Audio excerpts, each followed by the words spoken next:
Okay, thank you for joining me and my shiur that is entitled The Moral Response to Radical Evil. What I would like to discuss with you today is very pertinent to what's going on in Israel. To understand really what I mean by the moral response to radical evil, first of all, we need to understand what exactly is radical evil, and then what exactly do I mean by morality, and then we can get into the discussion of the moral reaction to radical evil. So let's start. The first thing that we need to understand, like I said, is what is radical evil? Immanuel Kant is the first person to have coined this term. He actually used the term radical not in its primary sense, but rather in its secondary sense. Its secondary sense is that radical means innate, inherent, natural. And so when he talked about radical evil, he talked about that tendency for people to do evil, what we call in Jewish thought the Yetzer Hara. To summarize it, he says radical evil signifies the innate propensity of human beings to adopt evil moral maxims. So that's very interesting philosophically, but that's not exactly interesting for us today. What we really want to understand is radical in its primary sense, meaning extreme. And the first time that term was used was in the 1960s by Hannah Arendt, after she had participated in watching the Eichmann trial, and she she coined the term the banality of evil, and she described radical evil as that kind of evil that the Nazis were capable of doing. And she writes that radical evil is one in which all people are superfluous.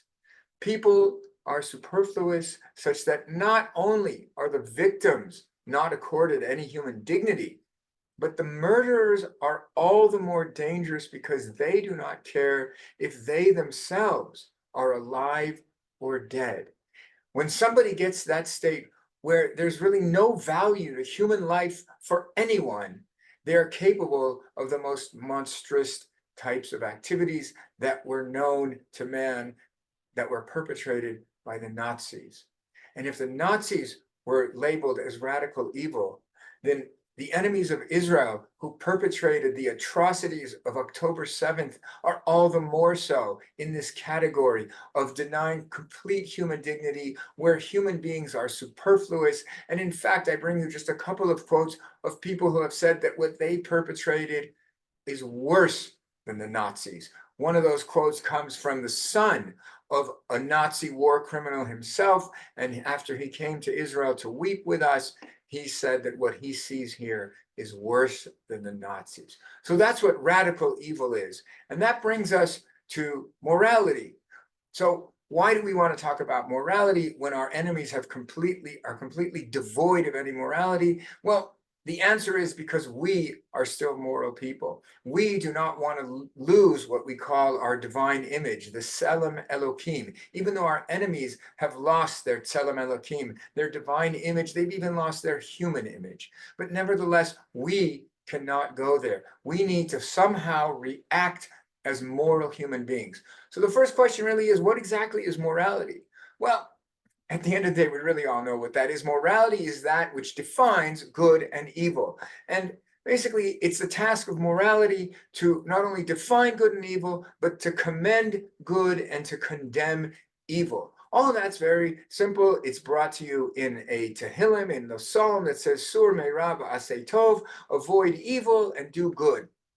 Makes sense on the individual level, but what do you need to do when you have to eradicate evil out in the world? What are you supposed to do? Then you end up getting into what's known as one of the most great moral paradoxes, and that is, how are we supposed to deal with evil when we're trying to be good? What will happen is that we may end up doing evil ourselves. I think the simplest example is, we know that killing is evil, but killing a killer is good.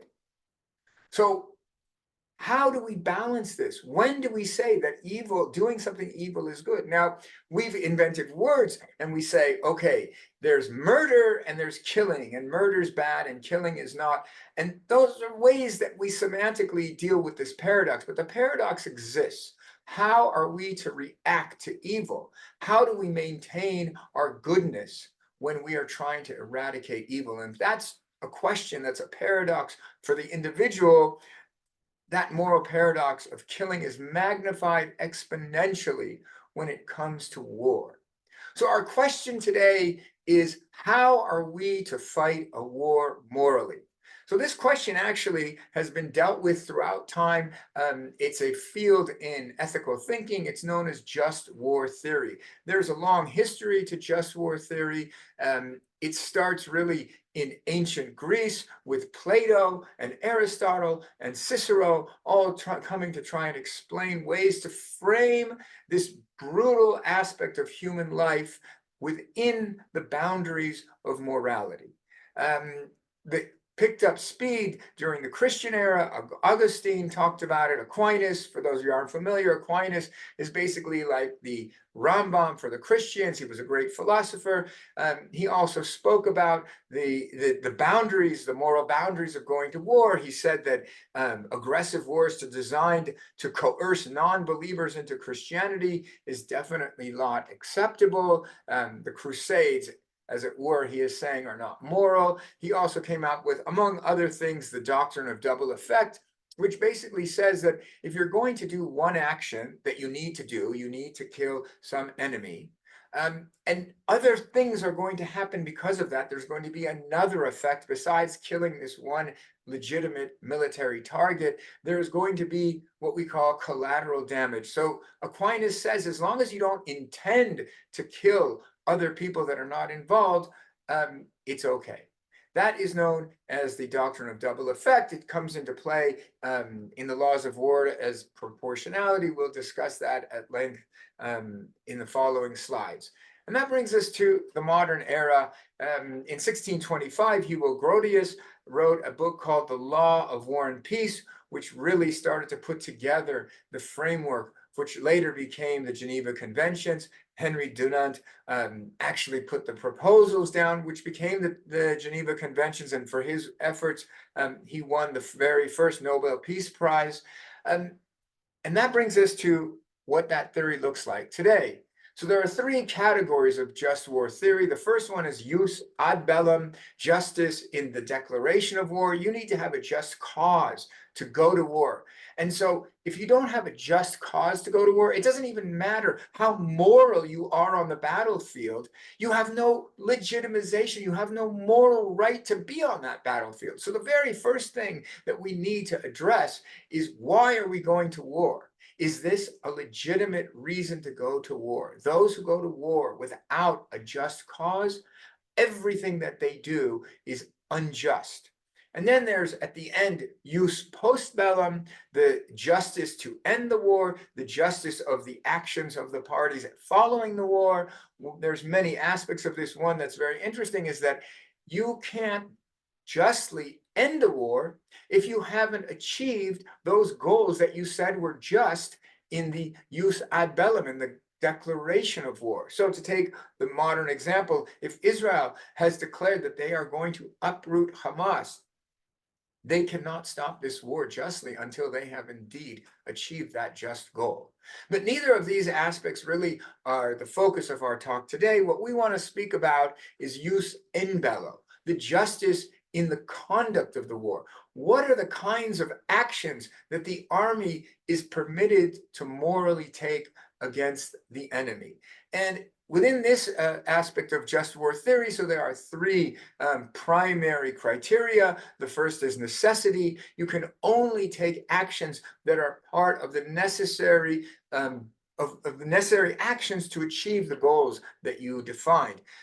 Distinction, you need to be able to distinguish between civilians and combatants, and proportionality, which is, as I said, a difficult term that people are very confused and is misunderstood. We will try to bring some light to this definition as well. So now what we're asking, though, is something very specific, because we're not just talking about a just war theory for moral nations. We're talking about a just war theory for radical evil, for people who don't abide by any moral definitions that have completely abandoned the value of human beings, that have lost their divine image, they have lost their human image. Radical evil. So you might say, well, if those people don't follow any morality, it has to be reciprocal. And so we can do whatever we want to fight radical evil. But then that's not what the world says. Starting with Joe Biden, who has been quite supportive of Israel, on 3-4 days after the attack, he said that with all the anger and frustration, he understands what's going on here. Israel must operate by the rules of war. And I could bring quotes throughout the months of this war. He's reiterated it at every opportunity. Israel must follow the rules of war. And an article was written, many articles have been written about this, that Israel must obey Geneva Conventions. Israel's image as a bastion of democracy in a region of autocracies is intimately linked to its claim that its armed forces obey the conventions. And the ICC, the chief prosecutor of the ICC was here, and he saw and heard about the atrocities that were perpetrated against Israel by their enemies, and he was completely abhorred. He had said, and he quotes saying he's never seen such atrocities and such military, or I should say military crimes against humanity that were perpetrated by Israel's enemies. Nevertheless, he says, international humanitarian law must still apply. And so everybody, I could bring many quotes from other leaders, of course, everybody expects Israel to abide by the general laws of war, international humanitarian law. And the reason is very simple. I bring you international humanitarian law, what's known as customary international humanitarian law, reciprocity, rule number 140, the obligation to respect and ensure respect for international humanitarian law does not depend on reciprocity. So there you have it. Even if the other side has completely lost their human image, we still have to maintain ours. And I just should say as a side note about these rules of international humanitarian law, there is no international body that legislates and the whole world accepts. There are rules that are accepted. There are institutions that put together lists of these rules. And so the ICRC, the International Committee for the Red Cross, is one of those bodies that has listed all these rules, and some of them are more accepted, some of them are less. What's known as customary international humanitarian law are the main rules that are accepted by moral nations around the globe. And so we will be citing those to try to maintain our moral image and our indeed divine image. So then you say, but how? How can we possibly fight by rules against people who have no rules? And for that, I bring Amalek. Amalek is the paradigmatic, radical evil nation in the Bible. And so you may say, why are you doing that? What's the relevance of that? So I would like to offer that Jewish thought, starting with the Bible and going throughout the laws and the poskim and the shutim, from the written law to the oral law to Jewish thought and Jewish philosophers throughout the generations. We've been thinking about these things long before Grotius and Dunant, long before Aquinas and Augustine, long before even Aristotle and Plato. The Jews have been grappling with precisely these moral issues, and the moral issue of radical evil comes to play in Amalek. So who exactly is Amalek, and what are we supposed to do with him? So it says, Zachor et asher asa lecha Amalek b'derech b'tzeitchem b'Mitzrayim. Remember what Amalek did to you when you left Egypt. Asher karcha b'derech v'yezanev b'cha b'kol ha'necheshalim acharecha v'ata ayef v'yagea v'lo yirei Elohim. And he happenstanced upon you on the way, and he attacked the hindmost of your columns, all the weak people that were there, while you were tired and weary, and he did not fear God. So what are these statements really mean? What do these adjectives really mean? So this nechlashim is really nechashalim. It means the weak, the weary, the people who couldn't fight back, the men, the weak men, the elderly, the women, the children. And lo yireh Elohim, he did not fear God. He did not fear to do all the atrocities that he could possibly do. It's very interesting. Rav Menachem Leibtag, who is a teacher at Yeshivat Har Etzion, he explains that this term Yireh Elokim, fear of God, is not what we think it means today. Today, when you say fear of God, so you mean a religious person. You know, in Israel, so that means a religious Jew who keeps Shabbat and keeps Kashrut. But in the Tanakh, it means something very different. Rabbi Menachem Leibtag says that in the Tanakh, if you go through the occurrences of fear of God, Yireh Elohim, you will find that it basically means natural morality, Musar TV, natural morality. Basically, people that understand that you don't murder, you don't lie, you don't steal, you don't kidnap. Amalek does all of that. Amalek does not have anything to do with natural morality. And then there's another mention in the book of Shmuel, in the times of King David, where it says, Amalek pashtu el hanegev, and Amalek came and they broke through the southern cities, those cities that were surrounding Gaza. El Tziklag, to a city called Tziklag, v'yaku et Tziklag, v'yisrafu oto ba'esh, and they beat the city, they attacked the city, I should say, and they burned it to the ground. V'yishbu et hanashim, and they kidnapped all the women, mi katon v'ad gadol, from the babies to the elderly. Exactly what we saw on October 7th. And then Rav Yaakov Meidan, who's the Rosh Yeshiva of Yeshivat Har Etzion, he wrote a book in 2001 called Amalek. And there he goes through all of the descriptions of Amalek in the Tanakh, and he starts analyzing it, and he comes to the following explanations. He says, when does Amalek attack? Why did they decide to attack? For example, on October 7th. Amalek ra'a lefanav am tzameh va'ayef lo likud pnimi ulelo manhigut. Amalek saw a thirsty and tired nation that was not internally unified and lacked all leadership. And then Rav Yaakov Meidan explains, so now what does Amalek do with that? Hem Amalek yachlu lahagiach mi machbo'am. And so Amalek, they come from hiding in little places, from their hiding places, like in tunnels. Kol emat shera'u na'aru na'ara mi b'nei Yisrael. They saw a boy or a girl wandering from the Jewish people, or they saw some group, a family, a couple groups of people that were weak. Yotzim hayudim min ha'machaneh letzorchechem el lemir u'milemir lumir et sonam mitrachakim milev ha'machaneh. And so they notice when Jews are vulnerable, when they've gotten a little farther away from their protections, that's when they attack. Hem ha'amalekim yachlu lavo b'chashai. The Amalekim, they come in secret, early in the morning when no one's watching. Lishdod mikneh, to steal whatever they could steal. Lirtzoach na'arim, to murder boys. La'anos na'arot, to rape girls. V'ha'ikar, and the main thing, lignov nefashot, to kidnap people. That is Amalek. What are we supposed to do with them? What does the Bible propose we do with Amalek?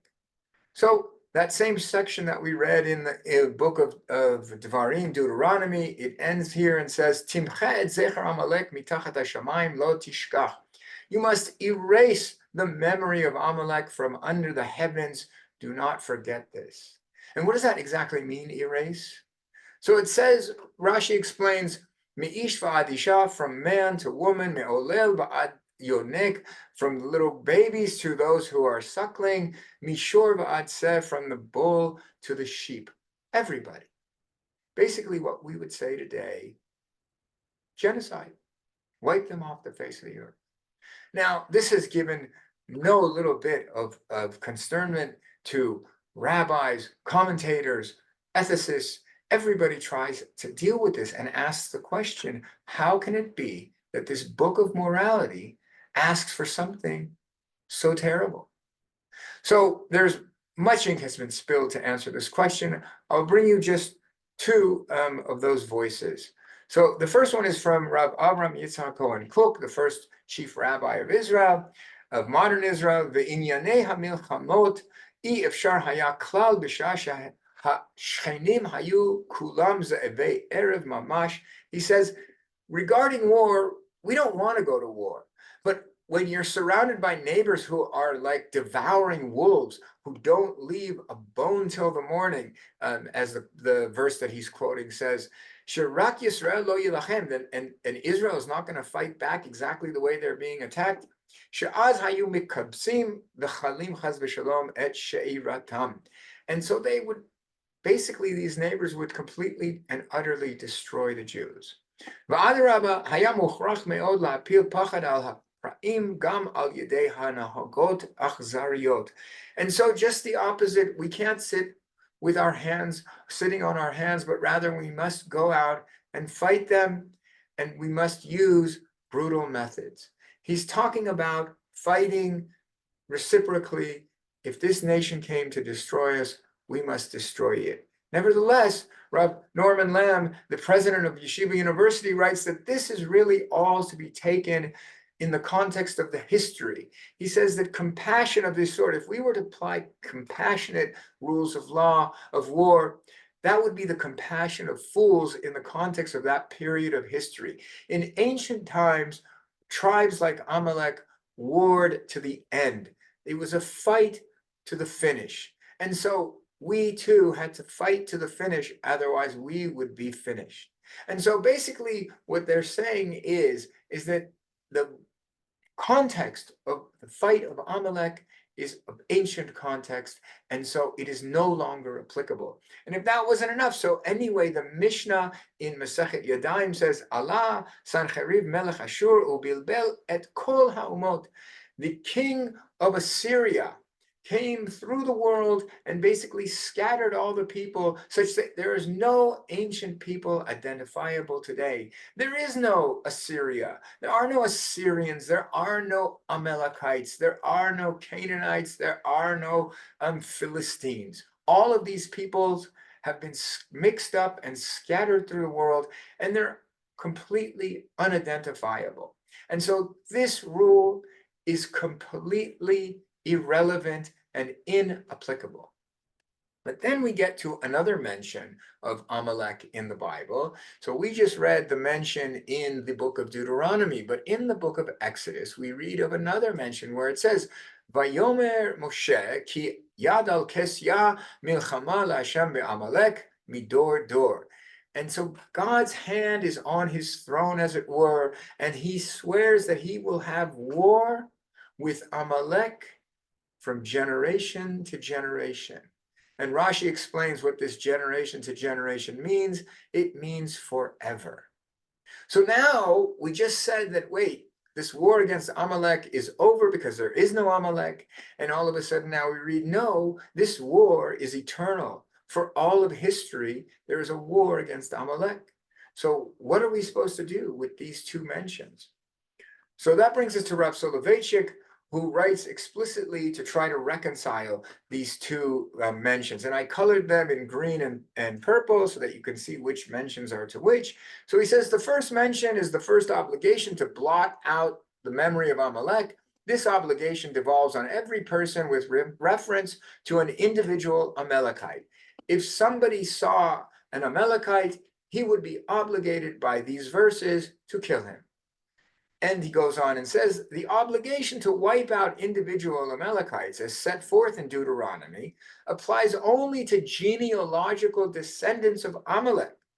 And this obligation is no longer in force, since there is no longer any identifiable genealogical descendants of Amalek. This command that we read about what seems like genocide was really a command to war with the genealogical people to the end, because they fought to the end with us and they don't exist anymore. And so this whole command is completely erased. It's irrelevant, it's unapplicable, says Rav Soloveitchik. However, in the purple, in Exodus, we read of a second obligation. The second obligation is the readiness to do battle as a community against the people of Amalek. Thus, if any people seeks to destroy us, we are commanded to do battle against it when it rises up against us. One may maintain that a war waged by the Jewish people against an aggressor who seeks to destroy it still belongs to the category of war with Amalek. So there are basically two mentions of Amalek which point to two very different categories and two very different commandments. To make it very clear, in Deuteronomy, it speaks of genealogical Amalek, the genetic people of Amalek, and we are supposed to destroy them completely, to annihilate them, but they no longer exist, so neither does this command. However, in Exodus, we read of the ideological Amalek, the people who rise up as ancient Amalek did to destroy the Jewish people. For them, we must war against them, and there is now a new category of war, the war against Amalek. What exactly does this entail? What are the rules of war against Amalek? We will see in a minute, but let us just finish that section from Rav Soloveitchik. He says, in the end, in the 1930s and 1940s, the Nazis, with Hitler at their head, fulfilled this role of ideological Amalek.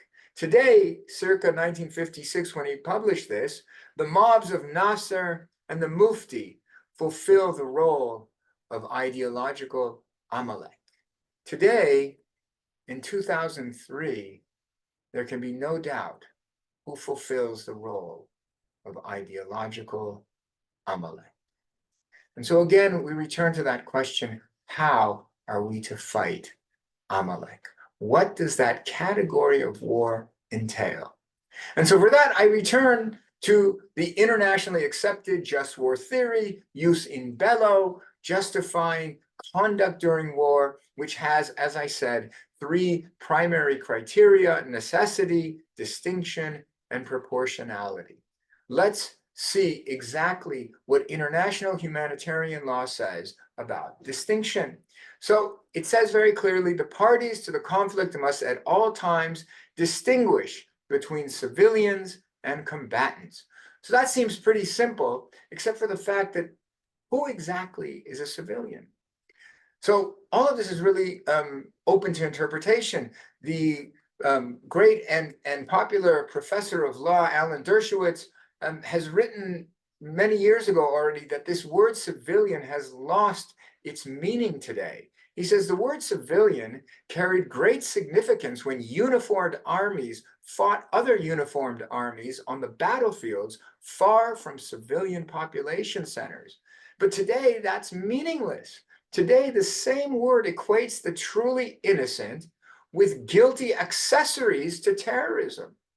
A new phrase should be introduced into the reporting and analysis of current events in the Middle East: the continuum of civilianality. What he is saying is that we see terrorists operating in very populated areas and employing and deploying civilians for all kinds of things, as reconnaissance, as supplying things, for all kinds of reasons. The civilians are not the way they were in ancient times, somebody that just happened to be in the wrong place at the wrong time. So if that's true, the word civilian needs to be reinterpreted. So let's look at a few Jewish sources that explain that anybody who provides cover for the enemy, anybody who identifies with the enemy, anybody who supports their war effort are no longer innocent civilians. And Rav Shaul Yisraeli and Rav Meidan go on to say that anybody who encourages acts of violence with mere words is no longer an innocent civilian. And Rav Michael Broid says that anybody who voluntarily stays in a city that is under siege, meaning they are there for some reason, they could have left, they assume the mantle of a combatant. So we've broadened the tent quite wide to include many people that are dressed as civilians but are participating in the war. I want to say here that, of course, this goes for both sides. Any civilian that is supporting the war effort is no longer an innocent civilian, whether they are on the Israeli side or on the other side. However, this is a far cry from the perverted descriptions and definitions that our enemies use to say that any baby is also not an innocent civilian because they're going to grow up to be a soldier. And any woman is no longer an innocent civilian because she's going to birth babies that are going to become soldiers. No, no, no. We are not saying that here. Innocent babies and innocent women who are not part of the war effort, we are not including them here. Our enemies include them by their perverted logic. We as Jews actually learn from the Torah story of Yishmael that it says, Ba'asher hu sham.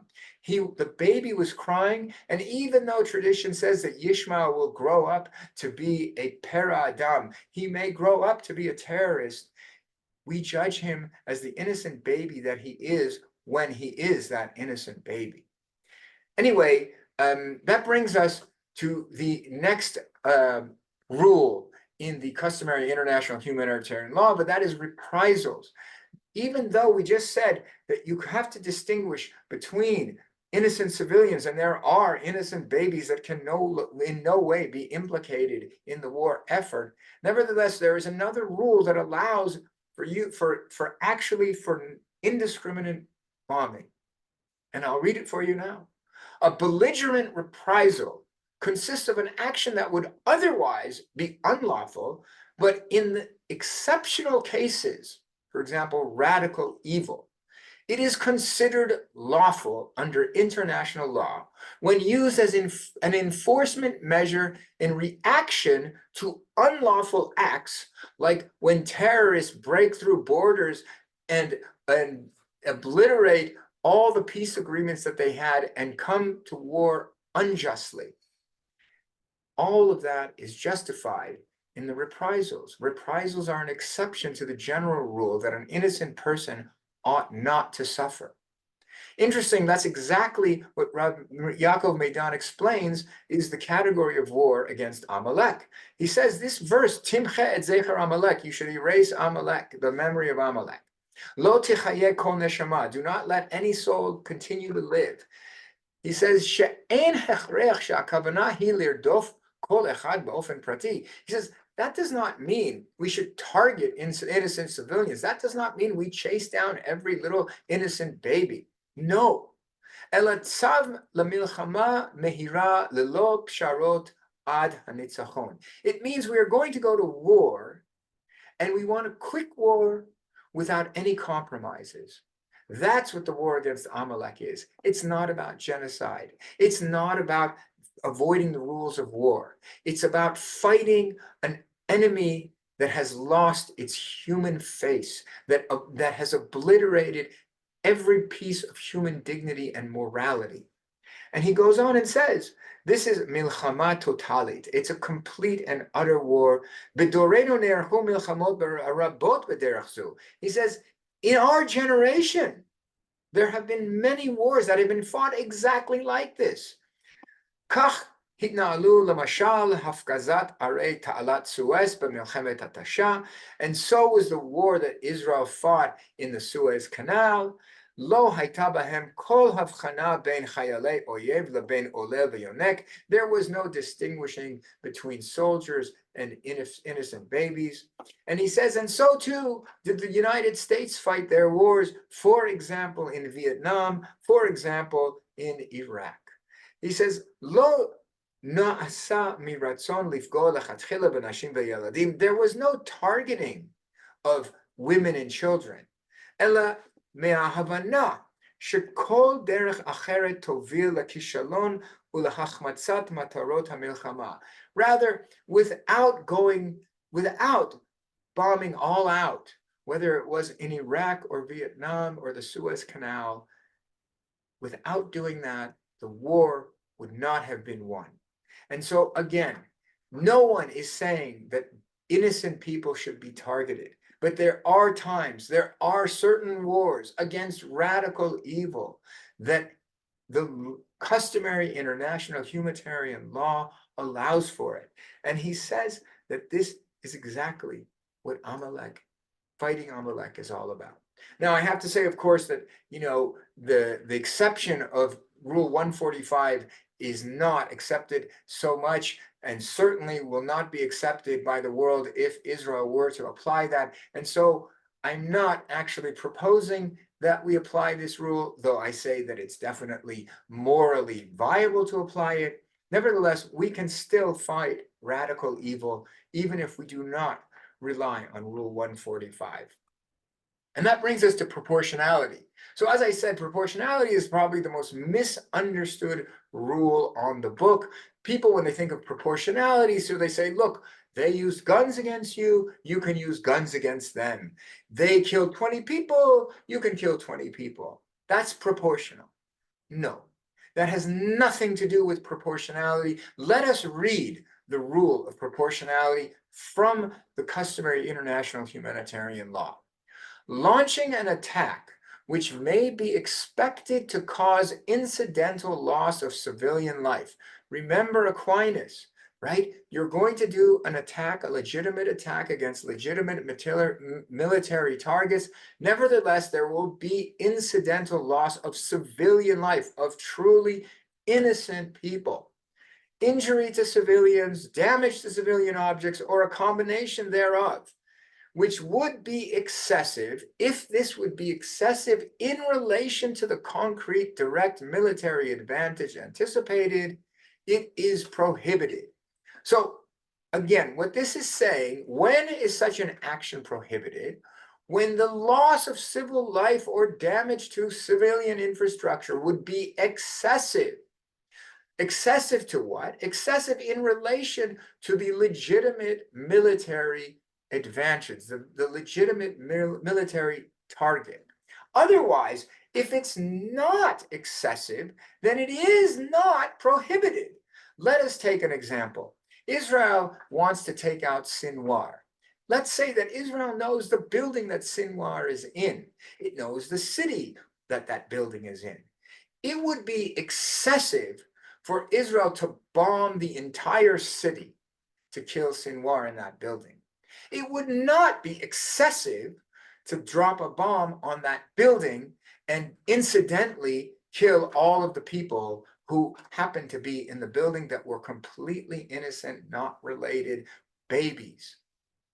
According to the rule of proportionality, we are looking at the proportion of the military target versus the civilian loss that is incidental. That means it's unintended. Nobody wants that to happen. But because the enemy is so immoral and they surround themselves with innocent babies, that is what happens. That is war. That is what Rule 14 comes to say is acceptable. And so even with my explanation, you can see it in the Pentagon's manual. They say as follows: proportionality and precautions are intensely fact-bound. Civilian harm, military advantage, and feasibility are difficult to quantify.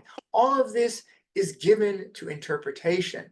Their application often depends on the circumstances on the ground, the fleeting moment during the chaos of war. All of this means that proportionality means that we need to try to interpret how much incidental loss are we willing to accept to achieve the legitimate military goals that we need to achieve. And here I bring Frances Cam, who is a moral philosopher teaching at Harvard and Rutgers, and she writes very interesting. She says, let's say that there's a war between the victim, that would be Israel who was attacked, and the aggressor, that would be our enemies who attacked us unprovoked. If the collateral damage, that incidental loss of civilian life in one type of raid that Israel was considering would be, say, 10 civilians on the Israeli side and 100 civilians on the enemy side, we would be justified in choosing that scenario over another type of raid in which the deaths would be, say, 2020.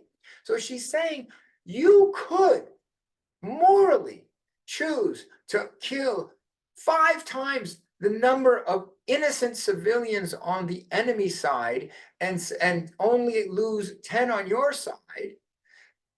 Why? As opposed to being proportional the way people thought it meant 2020. Because we need to factor in the lack of innocence of the aggressor's civilians. When one side decides to make war and come on October 7th and bash through all the barriers and violate every international law of morality, they become an aggressor, and that makes their civilians civilian minus. They have lost their innocence by being part of those attackers. Frances Cam is not talking about our scenario. She's talking about morality in general, morality in a vacuum. Morality, as it were, says that if there's an aggressor, they have now imputed their very innocent civilians to not be so innocent anymore, to the point that proportionality would allow us to choose a 10 to 100 versus a 20-20 outcome of the same military objective. And that's exactly what Rav Yaakov Meidan says is the war against Amalek.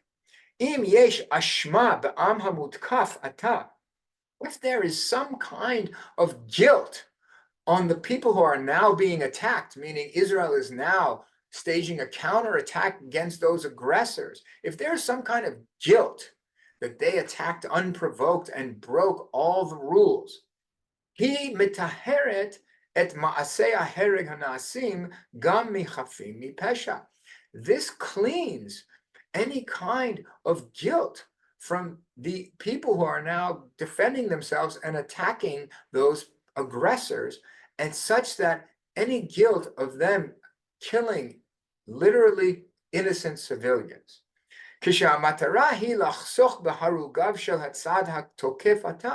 Especially or specifically when the goal is to save lives on the side that is now making the counterattack. Israel has every moral right to save their own soldiers and their own civilians at the cost of the soldiers and innocent babies on the other side who have lost their innocence as being part of the unprovoked attackers. Yitachen efo la'asbir et mitzvat mechiyat Amalek lo ke'okeret kol musagei hatzedek. He says, based on this, we can explain this commandment to erase Amalek is really within the boundaries of morality. If we see this as a category of war where the innocents on the other sides have lost their innocence by being part of Amalek, by being part of radical evil, people who do not value life at all. And let me conclude with just 2 more rules, Rule 97 about human shields and Rule 35 about hospitals. These are 2 very pertinent pieces of the puzzle in Israel's current war. It says in Rule 97, the use of human shields is prohibited. That's clear. You shouldn't be hiding behind babies. But what if they are? Now what are we supposed to do? So very interestingly, a very famous moral philosopher by the name of Judith Jarvis Thompson, she taught at MIT, she took up this idea of the human shield, and she said, what if an evil aggressor would strap a baby onto the front of his tank so that he could come charging against his enemy, and now that enemy would see a baby and not know what to do? You can't kill an innocent baby. So Judith Jarvis Thompson says, no, you can. The baby is the victim of bad luck, to have been caught by the evil aggressor. But this is not the victim's problem. This is not Israel's problem. Certainly not to the extent that he must give up his right to self-defense. I mean, she's writing, are you kidding? Just because the evil aggressor has violated every rule of morality and has stooped to the extent that they would destroy a baby to guard themselves, we, Israel, people who are on the opposite side, are under no obligation whatsoever to relinquish our most basic right to self-defense. It's very sad that those innocent babies are going to be killed at war, but it is not on Israel to suffer for their immorality. And that goes with rule number 35. Directing an attack against the zone established to shelter the wounded, the sick, and civilians from the effects of hostilities is prohibited. It is forbidden to use hospitals in any way, shape, or form for military purposes. Okay, so but then what are you supposed to do when they store weapons there, when they position snipers there, when they have fighters literally shooting out of windows of sick people, when they have built tunnels under hospitals to house their command centers of war? So here we don't even need to go to any further than the customary international humanitarian law itself, which says the protection to which civilian hospitals are entitled shall not cease unless they are used to commit acts harmful to the enemy. The minute that a hospital is used in any way, shape, or form for military hostilities, it loses its immunity. We could have bombed Shifa on October 8th and abided by Rule 35. The United States bombed not a few hospitals throughout the Middle East in its wars. That is considered moral because the other side has lost its morality and it has made its civilians and its hospitals lose their innocence as well. So to answer our question, is there a just war theory for radical evil? The answer is yes. It's the just war theory for all wars. But just war theory for all wars allows a broad spectrum of interpretation. And you can interpret those rules mercifully. You can interpret those rules mercilessly. And so I bring here the categories of war that are known in Judaism: milchemet reshut, the war of expansion, where a country wants to expand its borders. Here, really, one should interpret these laws very mercifully. And then there are defensive wars against moral nations that all abide by the rules. And so you can interpret these somewhere in the middle. And then there's the category of war against Amalek, the war against radical evil, people that murder, steal, cheat, lie, and kidnap. They see humanity as superfluous, radical evil. For them, we interpret the laws mercilessly to the extent that the laws will let us. And this is the moral response to radical evil. Let me end on a positive note. We read the verse, Vayomer ki al kesya milchama la'Hashem ba'Amalek midor dor. God will have a war against Amalek, against radical evil from generation to generation. Rashi explains this verse and he says, Keshiyimche shmo shel Amalek, when finally the name of Amalek, the name of radical evil, will be erased from the world, Yeh Hashem Shalem va'Kiseh Shalem. Then God's name, as it were, will be whole, and his holy throne over the world will be whole. As the verse says, Tamu Charavot Lenetzach. Swords will desist forever. May it be soon in our day. Thank you very much.